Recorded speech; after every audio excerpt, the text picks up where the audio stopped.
Многие считают, что мир держится на 3 китах. Наши реквизиторы уверены, что он держится на двустороннем скотче. Это большие дебаты. Будет жарко.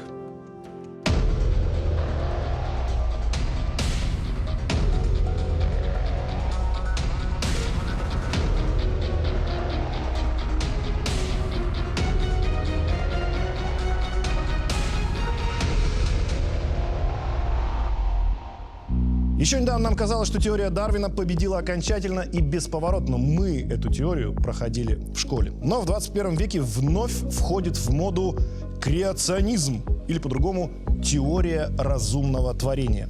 О том, что мир создали высшие силы или попросту Бог.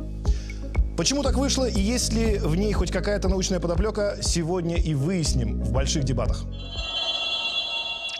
Теорию эволюции и безоговорочную правоту Дарвина сегодня защищает ученый, писатель и журналист Александр Соколов, математик, палеонтолог, антрополог и создатель сайта anthropogenes.ru. Человек произошел от обезьяны. Это случилось в Африке, и подробности этого процесса ученым хорошо известны. И нужно просто принять этот факт и радоваться жизни. И единственный священник, который рискнул выступить против науки и защитить теорию разумного творения, а значит честь и достоинство религии, это протоиерей Константин Буфеев. Человечеству известно его происхождение из самого достоверного источника, из Священного Писания, из Библии. Есть ли у ученых стопроцентные доказательства теории эволюции? Именно об этом мы спросили у случайных прохожих. Какой у них взгляд на сотворение мира? Я думаю, все люди произошли от обезьян. Я думаю, если Бог есть, то Он что-то больше создал. То есть мы и так уже побочный эффект. В Бога верю, но все-таки эволюция.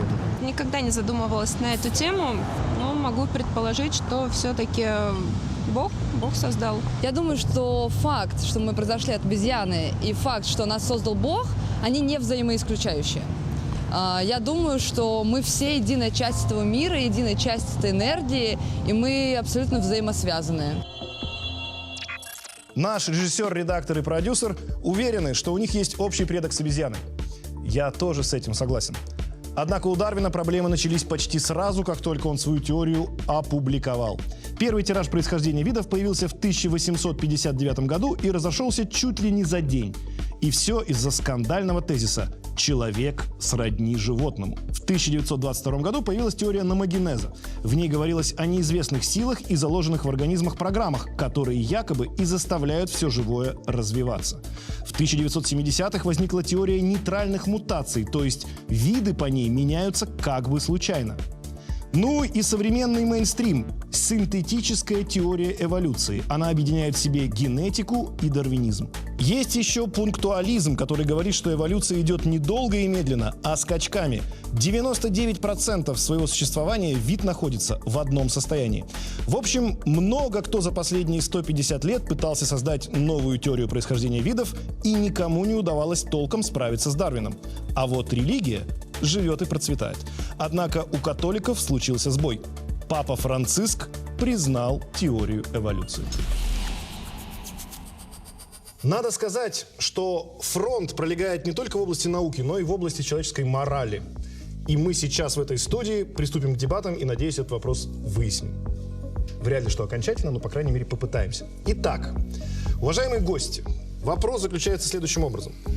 Почему и как на планете Земля появился человек? Обращаюсь я к Александру Борисовичу, вам слово. Я, если позволите, начну с такой аналогии из области физики, как ни странно. С удовольствием. Никто и никогда не видел электронов. Например, я вчера специально разломал батарейку, посмотрел в микроскоп, нету электронов.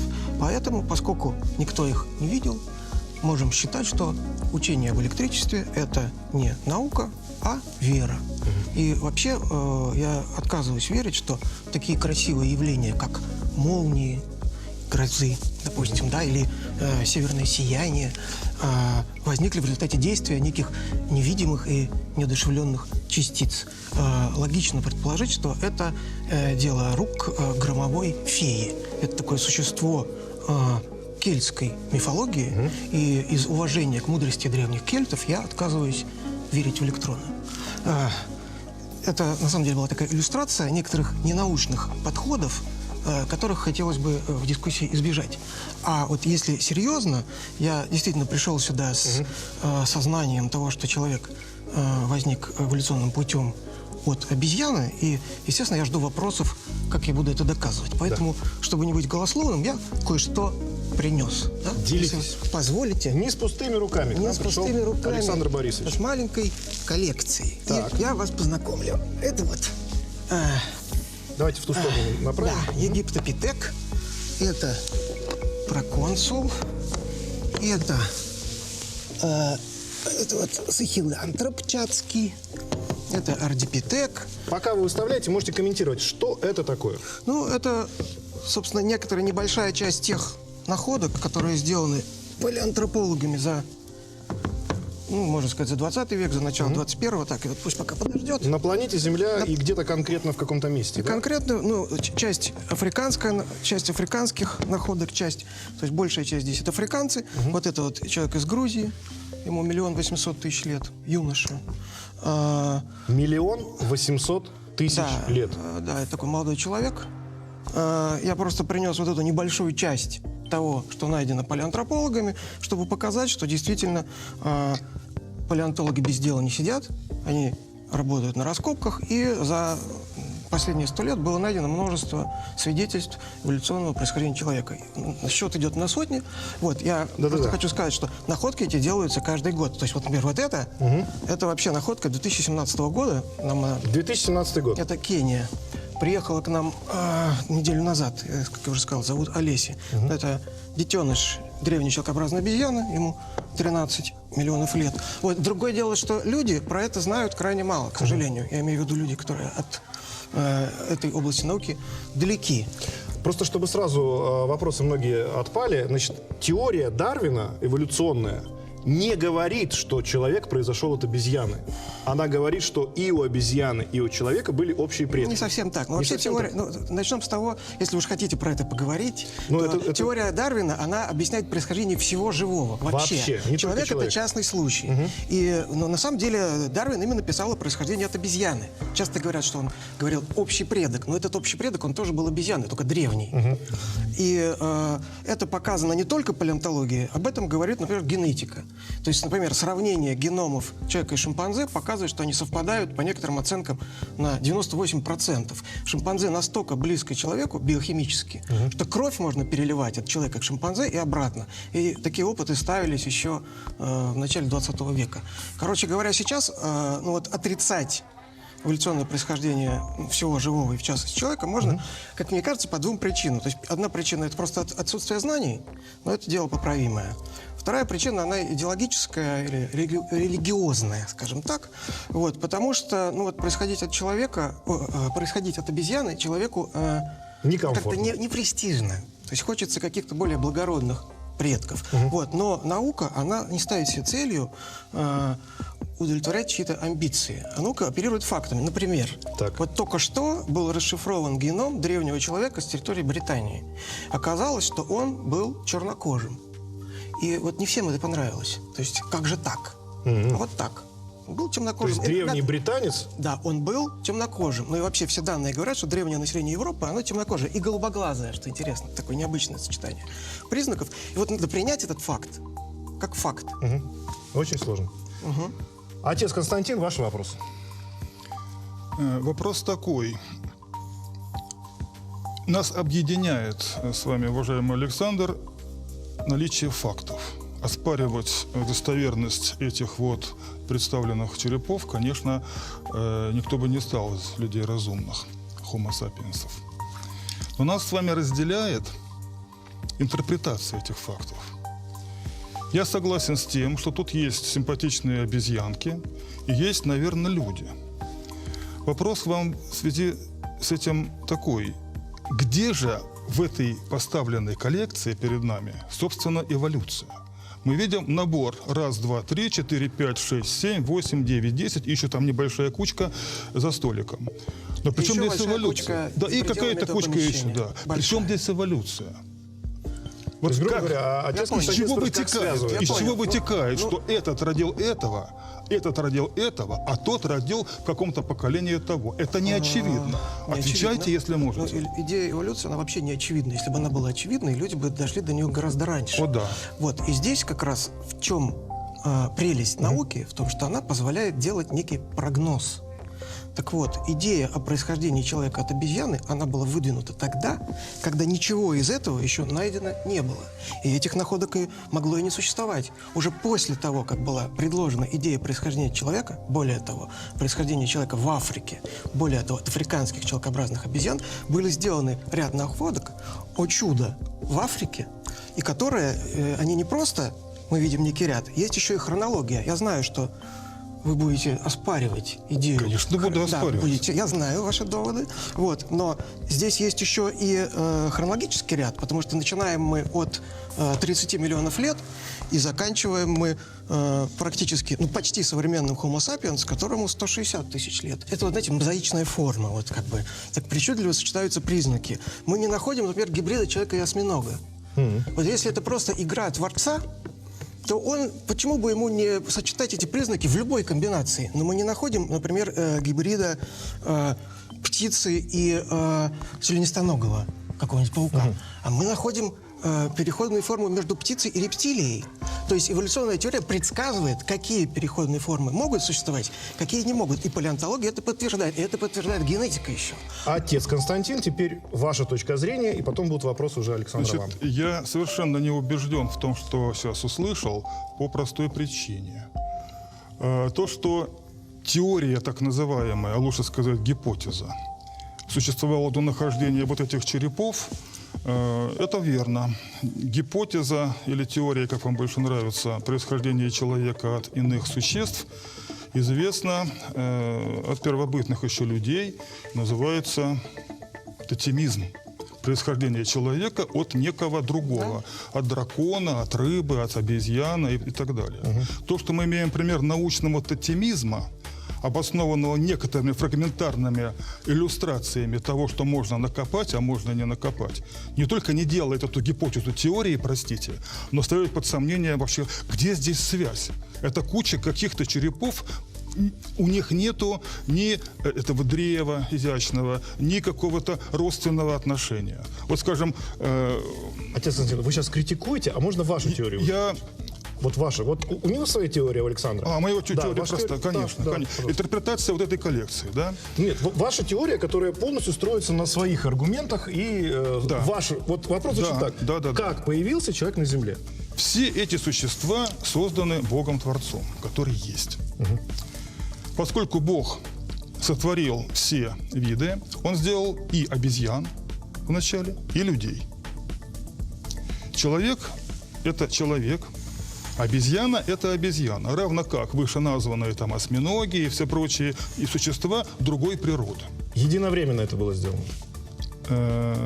По времени, ну, библейская хронология всем известна, это было примерно 7,5 тысяч. Может быть, наши зрители не знают. 7,5 тысяч лет назад. 7,5 тысяч Да, лет назад. Разумеется. 7,5 тысяч лет назад Да. было создано все живое. Все живое. Все живое. Александр, ваш вопрос? Да у меня то я уже за вас я стал даже, задавать. знаете, у меня вот некоторый выбор, потому что вопросов много. Пожалуйста, начните с ну, самого каверзного. Да, я не хочу задавать каверные вопросы. Ну, допустим. Вопрос следующий. У нас, ну, скажем, человеку необходим витамин С для того, чтобы не было всяких неприятностей типа цинги. Чтобы у нас не было цинги, мы должны кушать фрукты и овощи. И это вообще большое невезение для человека и для всех приматов. Потому что у большинства млекопитающих витамин С синтезируется организмом. У них есть для этого специальный ген фермента, который отвечает за синтез аскорбиновой кислоты. Так. У человека этот ген тоже есть, замечу, в геноме, только он сломан в результате мутации. Он не работает. И представьте себе, точно такой же ген с точно такой же мутацией, не работающий, есть у различных обезьян. С точки зрения эволюции это легко объяснить, что когда-то наш далекий предок, протопримат, питался фруктами, прекрасно себя чувствовал, не испытывал проблем из-за недостатка витамина С. И когда у него этот ген сломался в один прекрасный момент у кого-то из линий этих приматов, он эту мутацию передал всем потомкам, всем обезьянам и нам с вами. Вот теперь вопрос, как бы объяснить это независимым актом творения, еще раз, наличие одинакового гена с одинаковой поломкой у всех обезьян и у человека. Очень просто. Давайте. Очень просто объяснить. Здесь не нужно привлекать гипотезу эволюционного родства от одного к другому или общего предка, который дал им эту поломку. Понятно, что когда Господь влагал идею в существование разных видов животных и растений, то некоторые эти идеи совпадали. Ну, скажем, чтобы ходить, нужны ноги, а чтобы смотреть, нужны глаза и так далее, уши там и прочее. Поэтому не нужно удивляться тому, что тело человека, оно во многом подобно и по внутреннему строению органов, и по внешнему проявлению физиологическому некоторым обезьянам, которые называются человекообразными, ближайшие к нам и прочее. Равно как генетические отличия, его называли 98%, пусть эта цифра будет научно установлена. Есть отличия шимпанзе и человека. Да? Но Богом же установлена и эта разница. И вовсе не означает, что если эта разница составляет 2%, то они являются родственниками. Кто сказал, что это поломка, а не специальный замысел? Кто сказал, что это не некое мудрое, нам, может быть, не всегда понятное, но промыслительное действие Творца? Может быть, это нужно для ума, может быть, для прямохождения, может быть, для чего-то еще. Тут, пускай ученые отвечают и на такие вопросы. То, что вы сейчас сказали, можно я простыми словами скажу? Да. Так было угодно Создателю. И на любой мой вопрос, что бы я вас ни спросил, у меня их много, вы всегда можете ответить: так было угодно Создателю, мы не знаем. Это не ответ, это уход от ответа. То есть это путь прямо противоположный научному. Любое мое предположение начинается с неназываемого такого утверждения. Поскольку Бог существует как Творец, то любое ваше утверждение начинается с также невысказанного предположения. Поскольку Бога нет, то... Нет. Не надо мне приписывать тех слов, которых я не говорю. Я сейчас объясню. Дело в том, что если Бога нет, то как иначе, как эволюционным путем объяснить разнообразие обезьян, людей, осьминогов и всех прочих? Они же существуют, это факт. Это факт. А объяснить его без гипотезы эволюции невозможно, и никому не удалось. Поэтому, предлагая эволюционный механизм в качестве объяснения, мы уже опираемся не на факты, с которыми никто не спорит, а с той идеологией, которая заключается в словах. Если Бога нет, то... И в каждом вашем слове я эти слова, простите, улавливаю, слышу. Ну, это вам мерещится. Скажите, Вам пожалуйста, послышалось? Это же на самом деле, мы же не первые, кто за это взялись, да? Этот спор был очень давно и существует до сих пор. Конечно. А вот я сторонник все-таки теории эволюции, но у меня к вам вопрос один, отец Константин. А нельзя ли просто было сказать, что Бог создал в том числе и теорию эволюции? И послал нам Дарвина, чтобы он нам это рассказал. Сказать, теория эволюции, да, есть, но ее тоже создал Бог. И вопросы все снимутся. Насчет того, что создал Бог и что Он не создал, и что Он мог создать, и чего Он точно не создавал, существует мнение церковно-каноническое и даже догматическое, как бы не впасть в ересь. Поэтому предлагаю не придумывать Всевышнему и премудрому Творцу то, чего Он не делал. Мы знаем, что Он сделал, знаем из Его откровения, а приписывать Ему действия мягко сказать, сомнительного содержания, я бы воздержался. Хорошо, давайте. Вы здесь проиграете мне. У нас я в богословии вообще даже не пытаюсь шагнуть. Я и предостерегаю от такого пути. Хорошо. Значит, друзья мои, первый раунд на этом закончен. Сейчас будет у нас второй раунд. Это большие дебаты. Увидимся через мгновение. В эфире второй раунд «Большие дебаты». Я Александр Пушной. Продолжаем. Итак, в этом раунде я представлю вам цитату третьей стороны. Человека, который по этому поводу высказался. И попрошу вас прокомментировать и вас прокомментировать. Итак. Значит, знаменитый эволюционный биолог Ричард Докинс сказал: если взять один общий ген и пару животных с этим геном, кенгуру, лев, кот, лошадь, человек и крыса, посчитать количество отличий в буквах гена, а потом занести это в таблицу, то вы увидите, что данные сложились в четкую иерархию, семейное древо вида. Так будет, сколько бы вы генов и сколько бы вы животных не брали для примера. И это есть доказательство эволюции. По сути, про то, что говорил Александр, ну, вы согласны с этим однозначно. И тут надо добавить, что если же вообразить, что мир создан Богом, о чем говорит нам отец Константин, то Бог должен был тогда специально спрятать такую загадку, чтобы намеренно увести на ложный след. Почему же Господь, создав нас всех, показывает нам вот это все? Можно отвечать? Да, пожалуйста. Докинс известный атеист, и его нападки на христианство, на Здесь Библию... никаких нападок нет на Нет, христианство. Я о Докинсе, об авторе этого заявления. Хорошо. Его нападки на Бога, на церковь, на христианство хорошо известны. Но логикой он никогда не отличался. В данном случае я готов уличить этого известного эволюциониста в отсутствии элементарного здравого смысла. Пожалуйста. Где он нашел ту самую связь иерархическую? Есть только россыпь отдельных фрагментов. Ну, схожесть есть. Ген, конечно, есть, потому что мы все созданы из атомов и молекул, мы все созданы из белка, у нас у всех есть геномы в составе, и у кенгуру, и кого он там еще называл. Но где та связь, которая позволяет лошадь, говорить человек. об родстве, о неподобии, не о похожести. Где эта связь, Александр? Сейчас, не о похожести, а именно о родстве. Вот представьте себе, что вот у меня есть родословие, да, я знаю свой род до 10-го рода, до 11-го, вот, от моих детей. А есть другой род, там другие имена, другие биографии и прочее. Интересно, мое родство, поминать мне своих бабушек и дедушек, а не чужих. А то, что чужие могут с вашими пересекаться, вы в это не верите? Я верю во все, можно допустить все, что угодно. Откуда Докинс взял, что они имеют генетическое родство?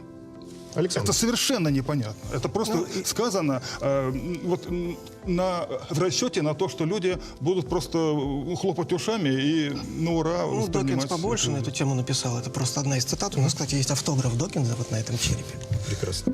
Вот. Друзья, автограф Докинса. Он успел забежать сюда и сдать Ну, не автограф. совсем сюда.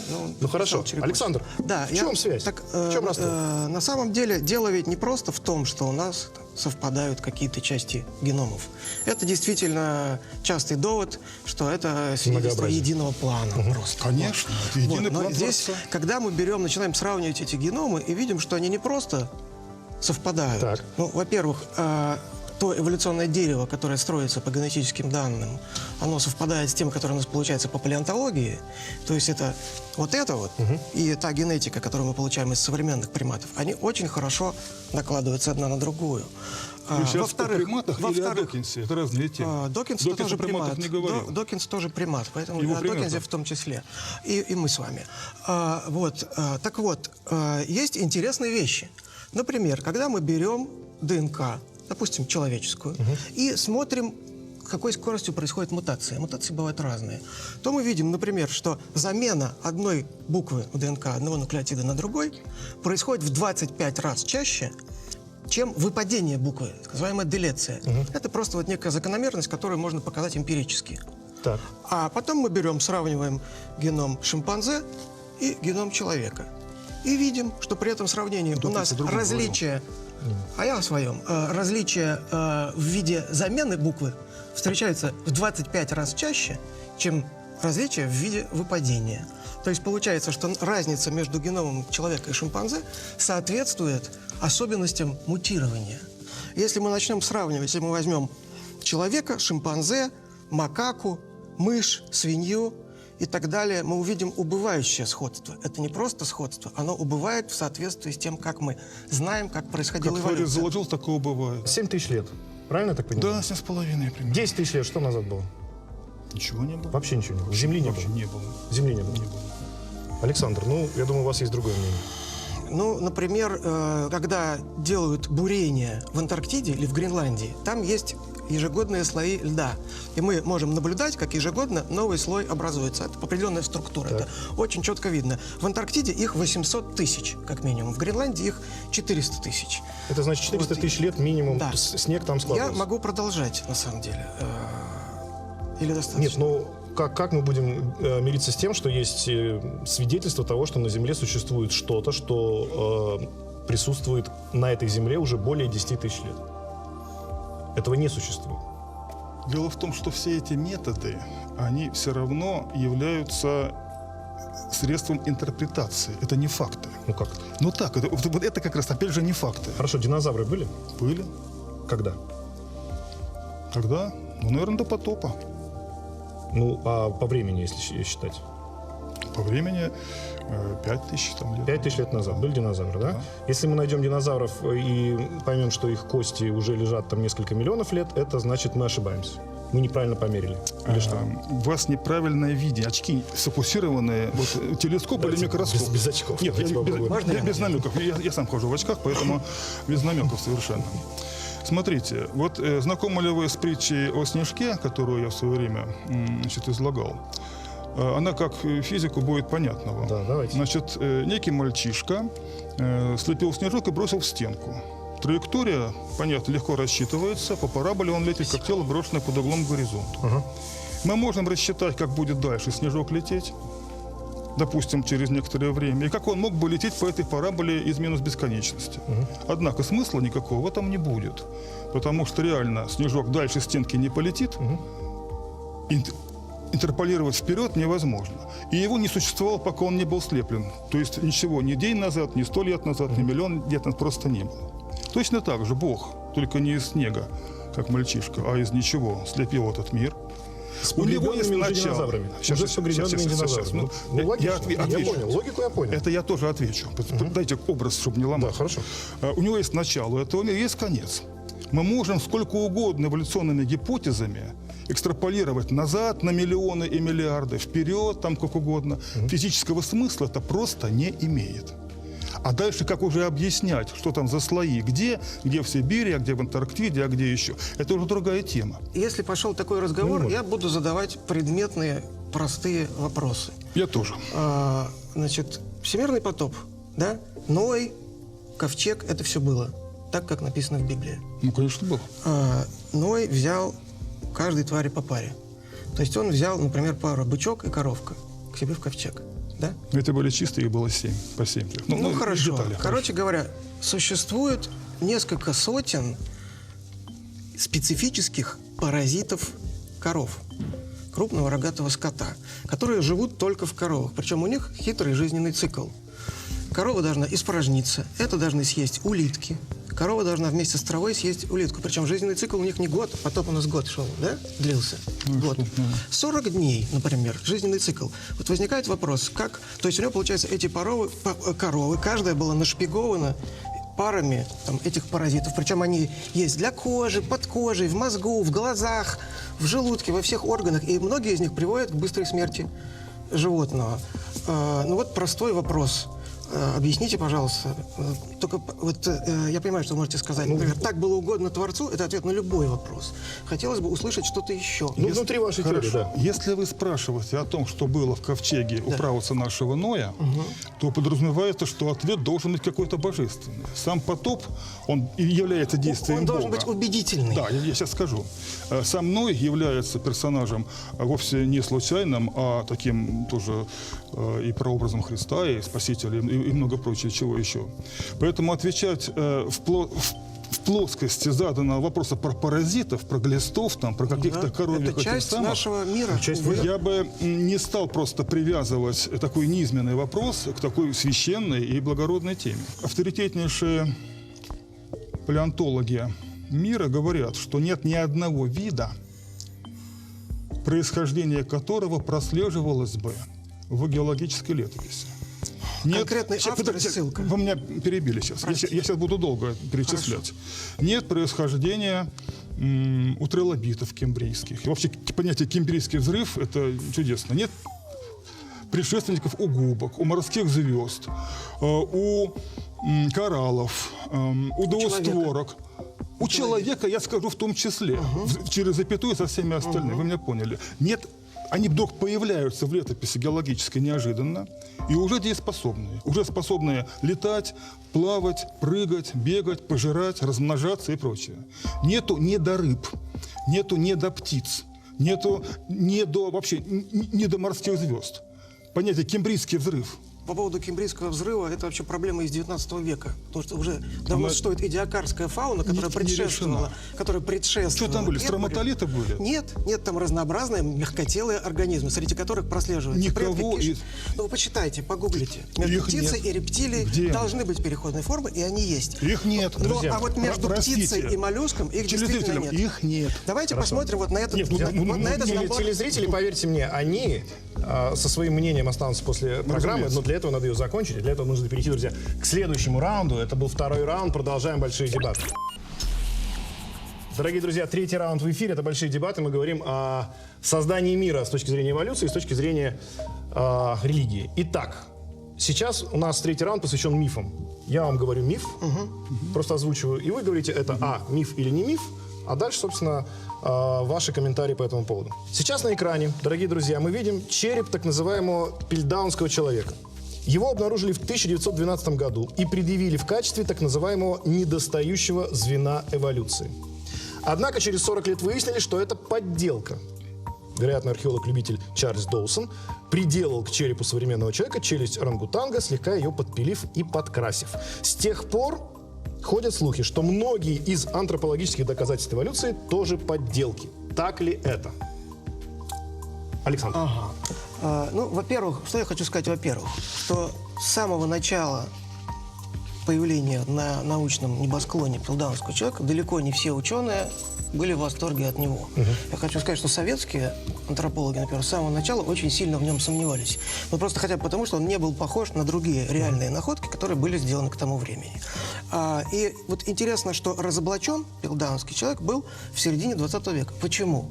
Потому что появились те самые методы датирования, которые позволили определить возраст этой находки. Почему была возможна подделка в начале 20 века? Потому что наука эта еще находилась в такой младенческой стадии, и не было надежных методов для исследования ископаемых. Как только они появились, это сразу же всплыло. И с тех пор вот такие случаи, они практически неизвестны, потому что вы можете подделать форму, но вы не можете подделать изотопный состав. Вы не можете подделать ДНК, а сейчас уже работают с ископаемой ДНК. И не можете подделать микроструктуру, сейчас останки эти исследуют с помощью микротомографа. Поэтому вот ученые делают находки, каждый год новые, а креационисты продолжают рассказывать про пилдаунского человека, потому что больше рассказывать не о чем. Я в руках держу забавную книжечку. Автор Сергей Головин «Эволюция мифа. Как человек стал обезьяной». Я читал. И там многие читали, там два замечательных разворота есть. Потом покажем. Давай сейчас покажем, потому что не крупнее, видит да. никто, да. Значит, там есть такое эволюционное предложение, гипотеза. Рамопитек, потом австралопитек, гесперопитек, питекантроп, синантроп, иоантроп, неандерталец и человек. Это начало книжки. А в конце книжки та же самая картинка с перечеркнутыми. А источник вот этой картинки, откуда он взял эту Рамопитек, я сейчас закончу, я отвечу. Рамопитек – вымершая обезьяна. Австралопитек – вымершая обезьяна. Гесперопитек – фальсификация. Питекантроп – некорректная интерпретация данных. Синантроп – некорректная интерпретация данных, тоже Тьер де Шарден. Иоантроп – фальсификация. Неандерталец – человек, человек, человек. Поэтому в начале были обезьяны, с этим никто не спорит, вот они симпатяги. А это кто? Это человек. А вот это кто? Это Знаете, обезьяна или человек? я не знаю, но это можно определить. Это Божье творение, которое является, но, скорее всего, это обезьяна. Да, нет, это хомо. Может быть, хомо. Здесь я, простите, не буду сейчас вам это Нет, самое. а вот это вы абсолютно доверяете этой книге? Я как пример ее привожу, Как пример. взгляда на эти дела. Значит, ни в какой другой отрасли научной не было такого обилия фальсификаций, Ну что вы. такого Ну, я вас обилия умоляю. фальсификаций Уважаемый за отец 20 век. Во-первых, схема, которая изображена в этой книге, ни в одной научной работе в реальности не существует. Потому То есть что автор эволюционисты ее не Потому что приемлют. автор ее придумал. Нет, потому что эволюционисты ее не конечно, приемлют. а почему я должен приемлить ложную схему, которая никогда не существовала в реальности? Ни в какой книге, ни в какой научной работе вы не найдете схему, где бы присутствовал гесперопитек. Гесперопитек — это была, во-первых, не фальсификация, это была ошибка, которая была разоблачена была через несколько лет. Просто автор ее некорректно интерпретировал находку. И это было быстро вскрыто. Никто никогда в эволюционных схемах гесперопитека с тех пор не А использует. куда синантроп делся? Синантроп никуда не делся. Я, кстати, не взял муляж. синантропа, но синантропов прекрасно изучали и продолжают изучать, потому что с тех пор, вы хотите сказать, что коллекция пропала? Да, она пропала во Вторую мировую войну, но с тех пор в Джоукоудяне были сделаны новые раскопки и сделаны новые находки. То есть, например, фрагменты одного из утраченных черепов были найдены китайцами. Уже недавно в подвалах музея в Швеции, если не ошибаюсь, куда вывозились материалы раскопок Джоукоудяне, были найдены зубы синантропа, которые, видимо, вот как вывезли, так они там и лежат. Может быть, эта коллекция найдется. Вот. Но никаких оснований утверждать, что синантропы — это фальшивка. Между прочим, там были найдены черепа Homo sapiens, которые любят вспоминать креационисты, когда им нужно поговорить, что синантропы — это обезьяны, которых ели люди. Так эти черепа тоже были потеряны тогда же, потому что была война. Ну потому что было куча случаев, когда... чему подождите, это, потому что друзья? это не фальсификация, это раз. Каждый- Во-вторых, фальсификации случаются в любой области науки. Да, это и не 100%. только. Например, тот же радиоуглеродный анализ был, например, использован для разоблачения такой известной фальшивки, как Туринская плащаница. Например. Вот. Из этого же не следует, что все христианские святыни – подделки. Да, такой случай был. Но с середины 20 века прошло множество времени, методы исследования этих находок усовершенствовались на многие порядки. И сейчас, повторяю, просто повторение такой истории, оно невозможно. Схема, которую вы привели, она просто выдумана автором. Если вам нужна схема современная, вы мне напишите, я пришлю вам ссылку. И по каждому пункту мы поговорим. друзья, отвечаю на вопрос. Продвигаемся к следующему мифу. В 12 году, в 1900, проповедница Элизабет Хоуп заявила, что общалась с Дарвином, и он якобы отрекся от своей теории. Миф или правда? Ваша версия. Ну, это известная байка, которая появилась действительно через, там, условно говоря, через 20 лет после смерти Дарвина. Элизабет Хоуп действительно была такая баптистская проповедница, которая приехала в США, и там в одном из баптистских журналов рассказала такую историю, как будто она приходила в гости к Дарвину, и он, и там что-то... Он сидел с Библией на коленях, там, рыдал, и они очень мило побеседовали. Но в дальнейшем родственники Дарвина, когда их спрашивали об этом, они заявили, что Элизабет Хоуп никогда их дом не посещала. Сам Дарвин никогда, ну и особенно в последние годы своей жизни, не высказывал никаких сомнений в верности своих идей. И когда мы читаем его дневники, его автобиографии, мы там ничего из этого не видим. Так что это, скорее всего, просто анекдот. Еще один есть, я не знаю, вот это уже миф, не миф, но я тут, наверное, употреблю это выражение аккуратное. Говорят, что Папа Римский принял теорию эволюции. Да, это Увы. правда. Да, увы.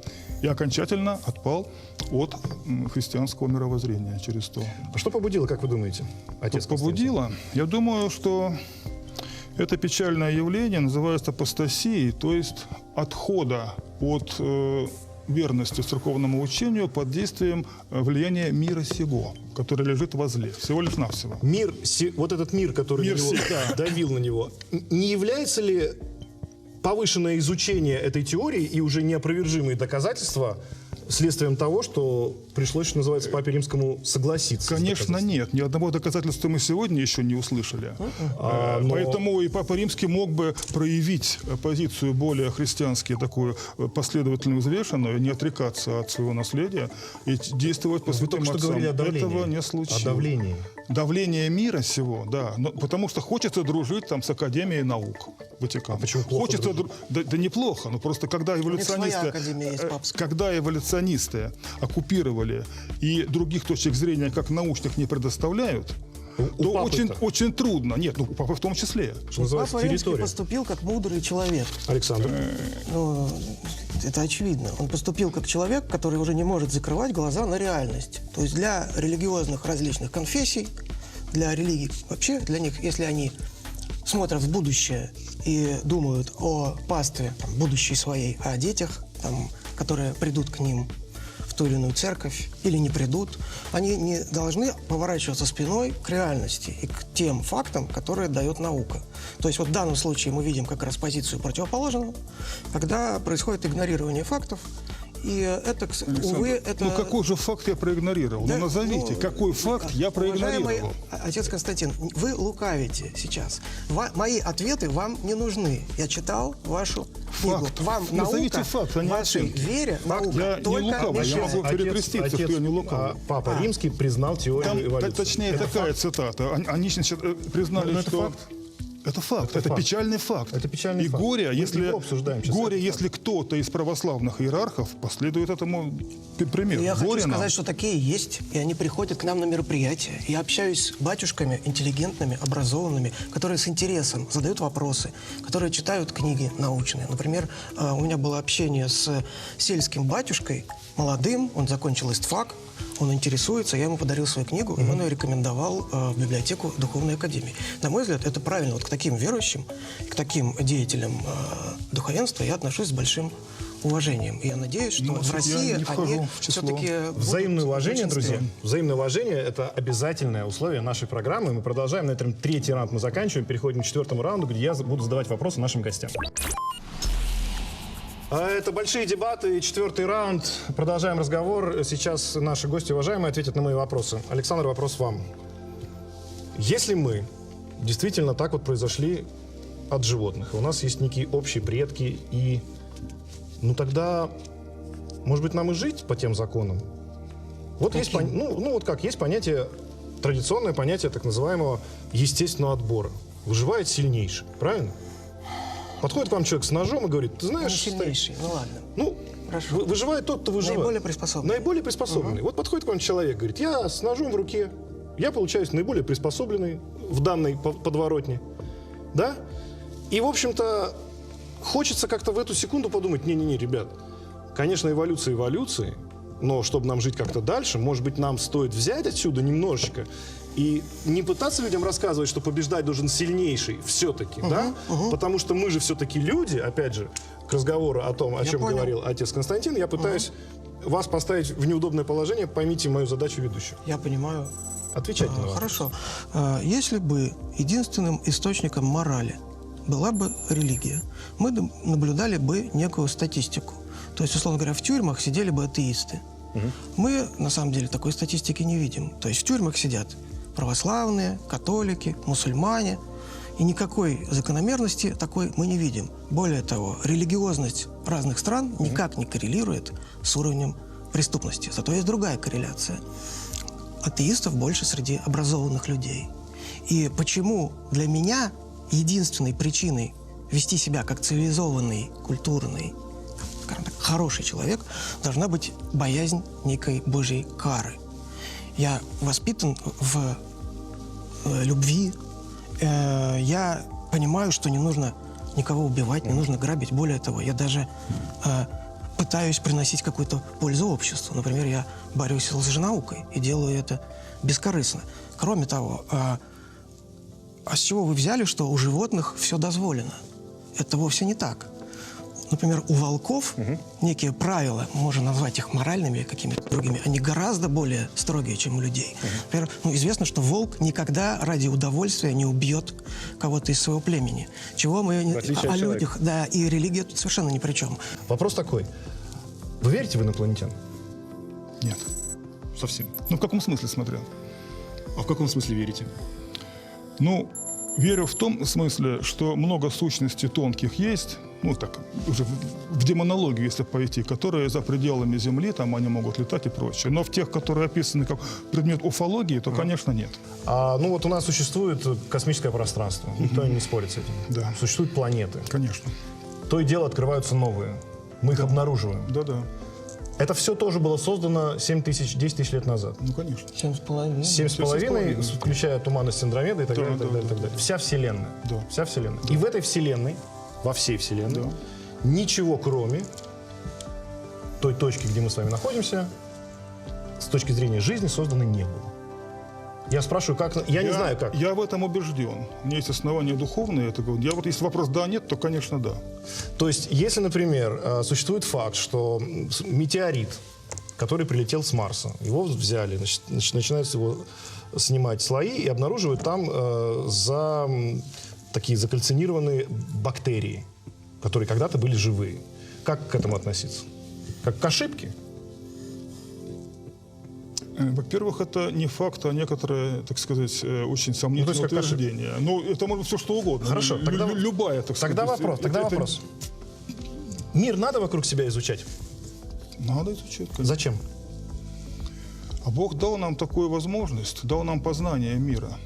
познание – это одна из функций, которая нас уподобляет самому Творцу, который знает все. Всеведение Божие отражается в возможности познания человека. Изучать нужно мир? Изучать нужно. Мир изучаем, Да. антропный Физику принцип изучать известен, надо. Да, конечно. Болезни изучать надо человеческие? Изучаем, слава Богу. Александр Флеминг изобрел пенициллин, знает, как бактерии убивать с помощью грибка. Это часть науки, мы изучаем. Почему пенициллин надо изучать? Болезни надо изучать? Физику надо изучать? Виды изучать не надо. Виды тоже надо изучать. Только не нужно привирать к изучению видов, что они эволюционно друг от друга происходят. Если на это нас толкает практика, что с этим делать? Ну ведь Не когда-то... практика, Ну, смотрите, Александр, мы когда-то, не мы, конечно. Толкает нас идеология. Антибиблейская, антихристианская идеология. Но идеологию я такую не приму, пока я священник и ношу этот крест. Хорошо. Значит, друзья мои, мы практически подошли к финалу.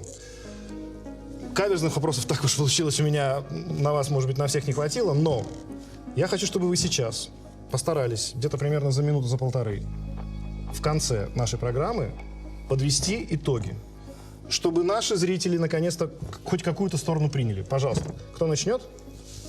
Отец Константин. Я благодарен устроителям этой передачи, что дали возможность ответить на некоторые вопросы. Не на все, которые я хотел, но тем не менее. Значит, и утверждаюсь в незыблемости той позиции, которую я и пытался защищать. Главная слабость эволюционистской позиции моих оппонентов, заключается в следующем. Они не могут ответить на 3 вопроса. Как эволюционным путем развиваясь, мир имеет свое начало, когда не было вещества, времени, материи, вдруг стало. Второе. Эволюционисты не смогут ответить на вопрос, и не смогли сегодня, Меня не спросили, как возникает живое из неживого. Фрэнсис Крик, нобелевский лауреат, который расшифровал систему ДНК первый, сказал, что появление жизни – это чудесный процесс, который объяснить с точки зрения науки он, как первооткрыватель и великий ученый, не смог. И третье, последнее. Мы тут смотрели мертвые черепушки, но никто не сказал и не сможет сказать, как из примитивных поведенческих форм на уровне инстинкта в человеке разумном, у нас с вами, возникают, скажем, абстрактное мышление, умение задавать вопросы, вообще сама речь. Такие вещи, которые связаны с духовным существом человека, а вовсе не с физическим происхождением. Благодарю за внимание. Отец Константин. И Александр Борисович, Томский. ваше слово, пожалуйста. Я хочу еще сказать, что те вопросы, которые озвучил мой уважаемый оппонент, он мне не задал. Вот, поэтому говорить, что я не могу на них ответить, наверное, тоже будет немножко лукавством. Я хочу сказать по-другому. У разных народов существуют различные легенды о происхождении человека. Например, андаманцы считают, что человек возник из бамбука. У одного танзанийского племени людей спустил на землю на паутинке огромный паук. Пигмеи Ака считают, что люди жили под землей, и их нашел какой-то дикобраз, который тыкал в землю палкой. А у индейцев на северо-востоке Африки у них люди возникают из менструальной крови солнца. А еще у кого-то из тыквы, из золы, из птичьего помета или, например, из грязи, которую соскреб со своей груди один нечистоплотный бог, который не мылся 12 лет. Вот если мне выбирать какую-то из версий, мне больше всего нравится версия с дикобразом. Ну, просто мне дикобраз симпатичен. Если же мы будем говорить про науку, то я должен отметить, что я уважаю моего оппонента за его принципиальность, но, на мой взгляд, принципиальность это достойно лучшего применения, потому что игнорирование научных фактов в 21 веке – это эволюционный тупик. Спасибо. Спасибо, друзья. Это были большие дебаты на канале Эврика. Через мгновение, друзья, в эпилоге вы узнаете, кто победил по мнению редакции. Я призываю вас оставлять комментарии к нашему видео и продолжать спор. Это была программа «Большие дебаты». Увидимся. Пока. Происходить от обезьяны человеку как-то Некомфортно. не престижно. То есть хочется каких-то более благородных предков. Это куча каких-то черепов у них нету ни этого древа изящного, ни какого-то родственного отношения. Мы не находим, например, гибрида человека и осьминога. Я бы не стал просто привязывать такой низменный вопрос к такой священной и благородной теме. Наука, она не ставит себе целью удовлетворять чьи-то амбиции. Может быть, это нужно для ума, может быть, для прямохождения, может быть, для чего-то еще. Тут, пускай ученые отвечают и на такие вопросы. Это не ответ, это уход от ответа.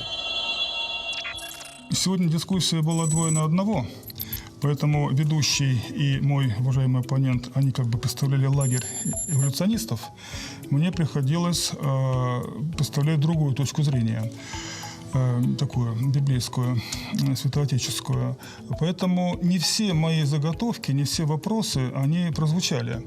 Я не мог некоторые вопросы, которые планировал и думал задать.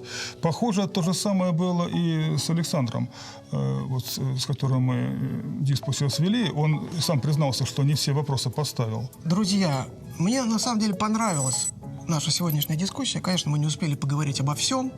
Конечно, порой у нас был такой эмоциональный накал, но мне кажется, что при этом мы сохраняли взаимное уважение. И я призываю уважаемых зрителей не верить мне на слово, потому что наука, она тем отличается от религиозных догм.